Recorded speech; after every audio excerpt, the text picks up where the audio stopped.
As the Holy Week Exodus peaks, the Philippine Coast Guard is on full alert, deploying around 17,000 personnel to secure ports and ensure safe sea travel nationwide. Joining us now is PCG spokesperson Captain Nomi Cayabyab. Captain, thank you for joining us. Morning. Yes, good morning Sir Angelo and Ma'am Angela at maraming salamat po sa oportunidad. Alright, Captain, ano po ibig sabihin yung alert status nitong PCG for the Holy Week? Ibig sabihin po yan, Sir Angelo, lahat po ng ating tauhan, all Coast Guard operating nationwide ay naka-standby po at naka-activate na po. We also deployed our deployable response group, 24/7 po yan naka-standby. Equipped po yan ng ating rescue swimmers and ating po mga medical teams. Kasama rin po sa naka-activate at naka-standby na rin po ngayon ang lahat po ng ating floating assets, kasama po yung barko at yung mga small boats po natin. At ngayon nga po, kamusta naman po yung ating pag-iinspeksyon sa mga vessels, 'di ba, dun sa mga motor bangkas and of course yung mga outbound and inbound passengers? Yes, pagdating po sa mga pasahero, Ma'am Angela, currently as we speak po, halos 1.7 million ang naitala po nating inbound and outbound passengers nationwide po yan. At ang area po na medyo malaki po ang bilang ng mga pasahero ay ang Cebu, Batangas, Aklan, Iloilo at Oriental Mindoro. At mas lalo po natin pinaigting ngayon ang pagkasagawa ng ating pre-departure inspection, ensuring po na lahat ng barko at mga motorboats ay seaworthy to sail.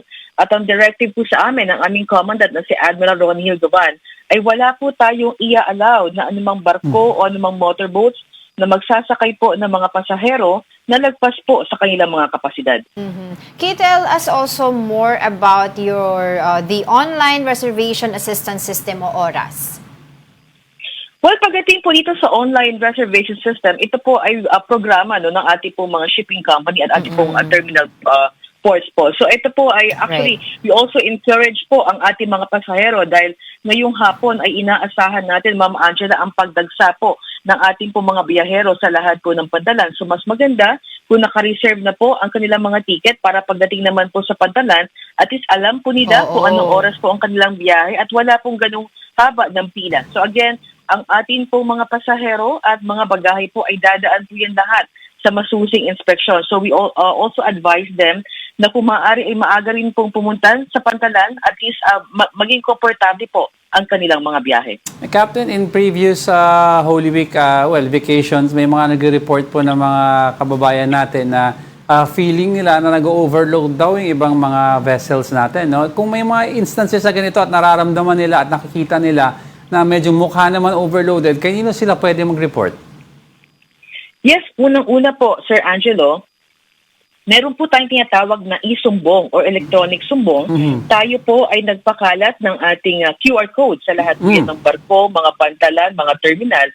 I-scan lang po nila itong QR code na ito at pwede po ma-report sa atin kaagad itong mga sa tingin po nila would compromise the safety of their travel. So kabilang po dito, unang-una kung may napapansin po ba sila na sobra yung bilang ng pasahero sa kanilang mga sasakyang pandagat.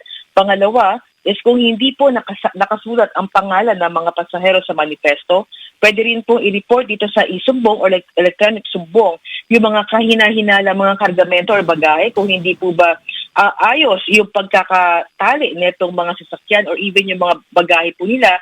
And of course, katulad din po sa mga eroplano, kung walang safety briefing kung saan ituturo ang lokasyon ng life jacket, paano ang pagsuot ng life jacket, at kung wala po sila nakikita mga reflectorized emergency directional signage, ay pwede po nilang i-report dito sa e-sumbong po natin.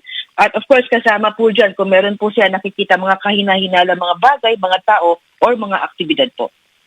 Are we also monitoring any security threat po ngayon? Yes, tama po kayo. So we are in close coordination naman po, Ma'am Angela, with all the law enforcement agency. Nag-deploy rin po tayo ng ating mga Coast Guard K9 working dogs sa lahat po ng major ports to assist the PPA sa pagkakandak po ng baggage inspection. And pangalawa po dyan, tayo po ay nag-deploy din ng ating mga sea marshals on board the commercial passenger vessels, particularly yung medyo malayo po yung mga biyahe. Siguro po ang inyo pong mensahe sa ating mga kapatid na babiyahe po ngayong araw po na ito and the coming days. Yes, ang una-una po nating paalala ay bumili po kaagad ng ticket, no, at maaga rin po pumunta sa ating po mga pantalan. Nabanggit ko nga po kanina, lahat po ng pasahero at mga bagahe ay dadaan po yan sa masusing inspeksyon. Pangalawa po, yung mga sasakay naman po ng mga motorboats or mga motorbankers, tayo po ay sumunod sa direktiba, particularly yung pagsusuot po ng ating life jacket at iwasan po or wag tangkilikin yung mga kolorum na mga motorboats. Yun. At i-report po kaagad sa Philippine Coast Guard. Kasi 2 weeks ago, if I could mention, Sir Angela and Ma'am Angela, meron po tayong na-report na insidente na kung saan yung atin po mga turista ay sumakay po sa isang fishing boat purposely for island hopping. So again, kung ito po ay hindi dumaan sa inspeksyon at hindi po ito otorisadong sasakyang pandagat, automatic hindi po ito equipped ng mga life-saving equipments or life jacket. And we will be compromising the safety ng ating po mga pasahero. So wag po nating tatangkilikin ito at i-report po kaagad sa Philippine Coast Guard. At panghuli po, since last year, ang nakita po nating medyo significant po yung number ng incident is yung pagtalunod. So again, ang ating pong reminder ay wag po tayo mag-engage into any water activities kung tayo po ay nakainom ng That's alak. right. At palagi po natin babantayan yung ating mga anak kung sila po ilalangoy. Kasi kahapon po, Sir Angelo and Ma'am Angela, meron po tayong na-report na drowning incident. Fortunately, meron po tayong naka-deploy doon na atin pong kasamahan. So napansin po niya at na-rescue po kaagad. So during the initial inquiry, nalaman po natin na itong biktima po ay nakainom po ng alak. So again, yung ating pong constant reminder na wag po tayong lalangoy or mag-engage into any water activities kung tayo po ay nakainom ng alak. Commodore, ano lang, follow up lang sa akin no? Kasi you mentioned yung mga kolorum na bangka and mga vessels. No? Kasi meron madami yan sa papuntang Boracay, papuntang Puerto Galera, and also yung 100 Islands hopping. No? Naglalabasan yung mga nag-aalok dyan. How do you determine kung ano yung kolorum at saka ano yung approved para for that purpose? Well, usually po, Sir Angelo, before umalis itong mga motorboats, no, kung ito po ay mag-engage into commercial activity, for example, itong mga recreational, usually po, meron po tayong inspection dyan, no, nagkakandak po ng inspection na siguraduhin po na may lulan po itong sapat na bilang ng life jacket. So again, mapapansin naman po natin kung ito ay fishing boat, ito ay recreational boat, at i-report po kaagad sa Philippine Coast Guard. So again, napansin po natin na itong iba nag-o-offer po ng mas murang halaga. But then again, we will be compromising our safety. So wag po natin tatangkilikin ito. Yes, Commodore, na-mention niyo po kanina na strategically nakaposition po ang inyong mga vessel ng PCG sa mga areas kung saan po maraming mga commuters ang maaari rin po no, na magkaroon po ng mga aberya o ma-stranded. Which areas po ba ito?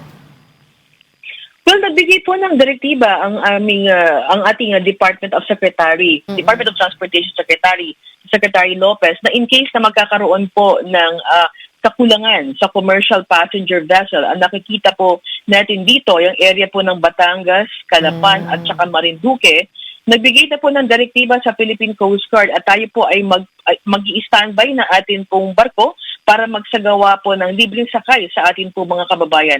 So again, ang Philippine Coast Guard po ay magbibigay ng asiste in case na magkakaroon po ng kakulangan sa mga commercial passenger vessel po natin sa mga area na nabanggit ko po. Yes, Commodore, ihabol ko na rin po no, kasi I remember talking to you before no nagkaroon po ng recent accident din po sa ating karagatan, yung lumubog po na barko. Marami po doon mga sinasabi po nila hindi po napasama sa manifesto, no, kaya mga hinahanap ng mga bangkay. I was wondering paano po ba minomonitor ng PCG ngayon po no, yung ating Ports Authority to make sure na talaga po yung mga sasakay lang po doon sa mga barko natin, sa mga vessel ay yung mga nasa manifesto lamang. Para accounted for po lahat. Yes, Ma'am Anja. So nagkaroon na po tayo ng coordination with the PPA, with the shipping company, and even Marina before pumasok po itong Semana Santa, itong offline biyaheng ayos po natin. Nababanggit ko po palagi na pagdating po sa maritime safety, it is always a shared responsibility. Hindi lamang po ng Philippine Coast Guard, ng Marina, and yung shipping company, at even yung pasahero. So usually po, proseso po natin, once na makabili po ng ticket at ipapakita po yung identification card before po umakyat ng barko, yan po ay isusulat po natin yung ating mga pangalan sa manifesto. At pagkasubmit po, pagkasakay po ng lahat ng pasahero, ito pong manifesto ay kasama po yan sa sinasubmit ng kapitan sa ating Philippine Coast Guard inspectors. No? Magiging part po yan sa kanyang Master's Declaration of Safe Departure. So again, yung pag-ensure po na tama ang bilang at yung pasahero ay siya lamang po ang nasa manifesto, yan po ay collective effort. Right. Hindi lamang po ng Philippine Coast Guard, kasama po yung kapitan and of course yung pasahero po ng barko. Alright, thank you for that. PCG spokesperson Commodore Naomi Cayabyab. Thank you so much. Yes, maraming salamat po and magandang umaga po.